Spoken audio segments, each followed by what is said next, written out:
the NFL scrapped its current division format and realigned teams based purely on one thing: their head coaches. Kevin O'Connell, Matt LaFleur, Andy Reid, Sean McVay.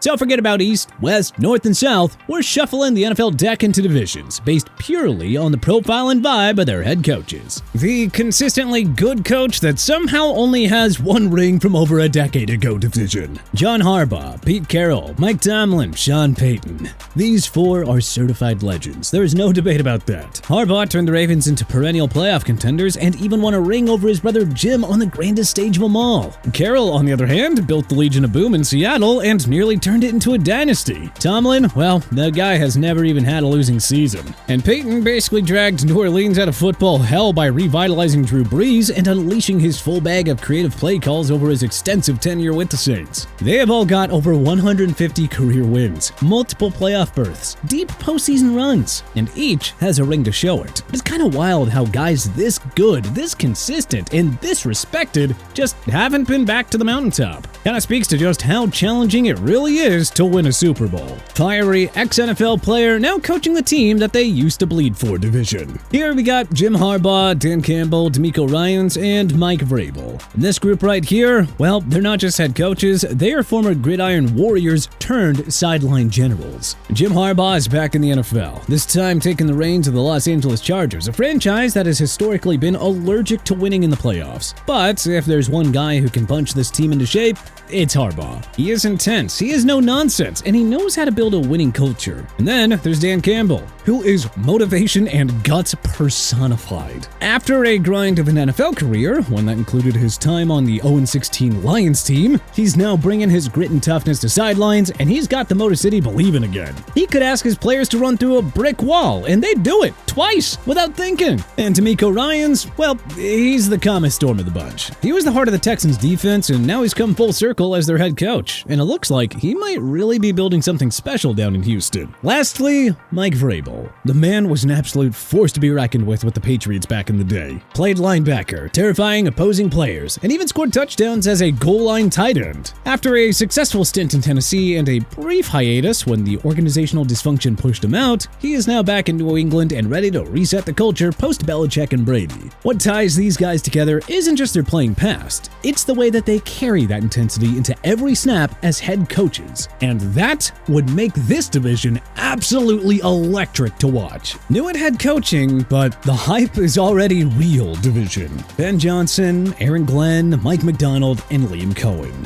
4 fresh faces, 4 big opportunities, and 4 massive spotlights already heating up. Ben Johnson has been the hottest name in coaching circles for the past 2 years. What he did with the Lions offense made people actually fear Jared Goff again. And now he's running his own show in Chicago, and Bears fans are hoping that he is the offensive messiah that they've been begging for, and maybe can hopefully turn Caleb Williams into a stud. Aaron Glenn is suiting up as the new head coach of the New York Jets, where optimism usually goes to die. But Glenn is a former Pro Bowl DB and a tone setter through and through. If he can channel that energy into the Jets and keep the locker room from, well, I don't know, fracturing every 5 minutes, with the talent that New York has, they might finally stay in the conversation after September. Mike McDonald enters year 2 as the Seahawks head coach, and he is not sneaking up on anybody. After elevating Baltimore's defense into a nasty turnover-hungry nightmare, he is now tasked with rebuilding a post-Carroll Seattle. He has been solid thus far, and now the expectation is growth. And then there's Liam Cohen. Maybe the lowest profile name here, but with arguably the highest stakes. He's in Jacksonville now, tasked with doing one crucial thing. He needs to rescue Trevor Lawrence. The Jags just cannot afford to waste a generational talent like that. The good news is, based off of Cohen's success with Baker Mayfield and the weapons in Duval like Travis Hunter and Brian Thomas, the pieces are in place. Don't let the lack of experience in this division fool you. The potential and the pressure are both sky high.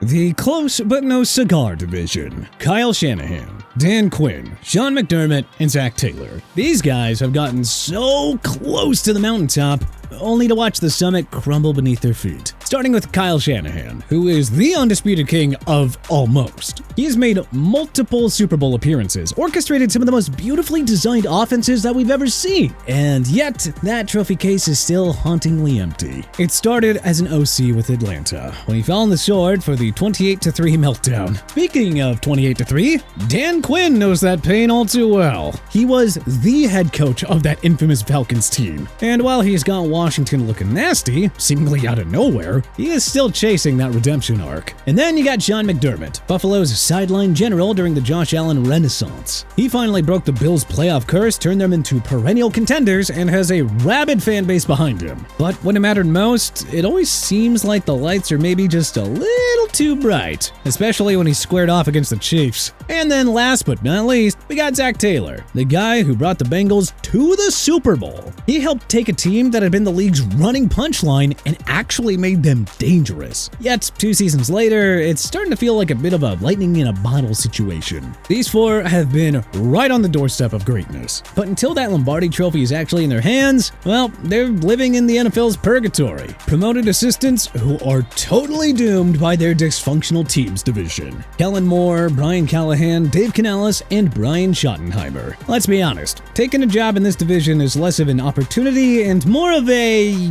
career death sentence. Kellen Moore is now the head coach of the New Orleans Saints, walking into a franchise that is just stuck in limbo. The cap situation is a mess, the QB room went from bad to worse somehow with Derek Carr's sudden retirement. Brian Callahan has a #1 pick at quarterback in Cam Ward to work with down in Tennessee, and while there's a decent foundation around him, it still feels like he's staring down a full-on rebuild. Heading down to Carolina, we got Dave Canales. After calling plays in Tampa, he is now tasked with turning around the worst offense in football. If he can build on the progress that they made in the back half of last season, then he'll be tabbed as a genius. If not, well, he'll probably be fired by 2026. And last, and, actually least, Brian Schottenheimer. He went from offensive coordinator in Dallas to usurping Mike McCarthy, which somehow feels more like a demotion, at least in terms of job security. Even in year 1, let's not pretend that the heat isn't on. Every bad play call will be blamed on him and viewed under a microscope in Dallas. And God forbid he has another failed playoff run. Jerry might turn on him in the blink of an eye. It really doesn't matter how sharp or driven these guys are as football minds or coaches. The situations that they've been dropped into feel outright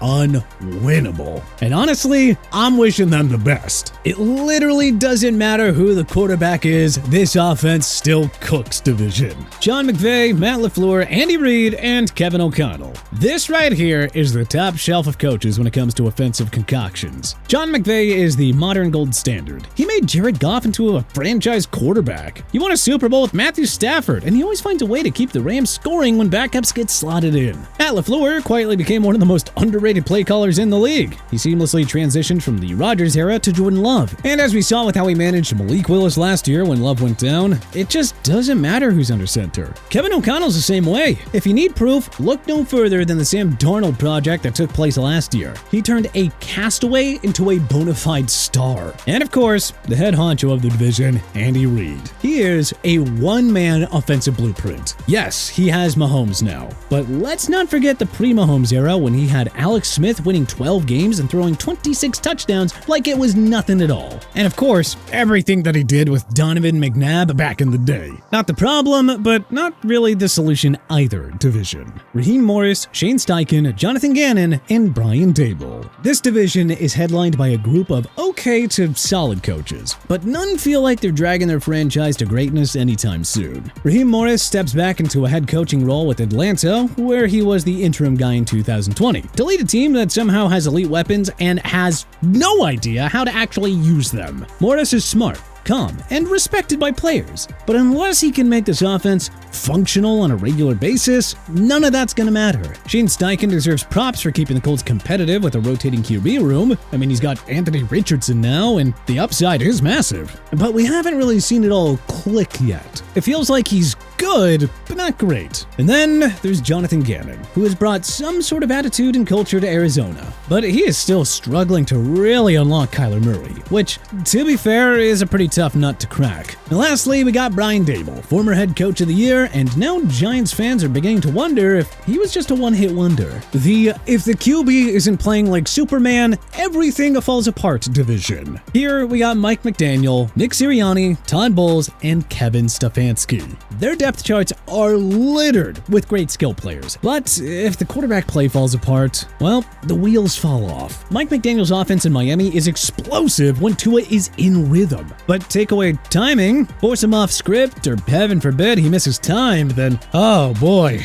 the Dolphins suddenly look very meh, very fast. In Philly, where Hurts took a step back and the Eagles collapsed down the stretch, Sirianni's game management got exposed, and people started asking some very real questions. Granted, they are coming off a Super Bowl win, but still, there are questions persisting about Sirianni's ability to coach. Todd Bowles has done a great job of leading the defense in Tampa Bay, but the offense still feels very quarterback dependent. Luckily, Baker came to town and saved his job, but you still gotta wonder how sustainable that really is. And Kevin Stefanski, look, he's been in a tough spot, but we've seen time and time again that whole machine jams up when he doesn't have strong quarterback play. But which of the new NFL divisions do you think are the most fitting? Who do you think we're right on here? Who do you think we're wrong about? Do you have any ideas of what divisions might be a little better? Let us know in the comment section below. If you like this video and learned a thing or two, then clicking the like button helps us out a ton. And you know, we really appreciate it. If this is your first time coming around to TPS though, then subscribing is a great idea, because we put out videos like this every single day.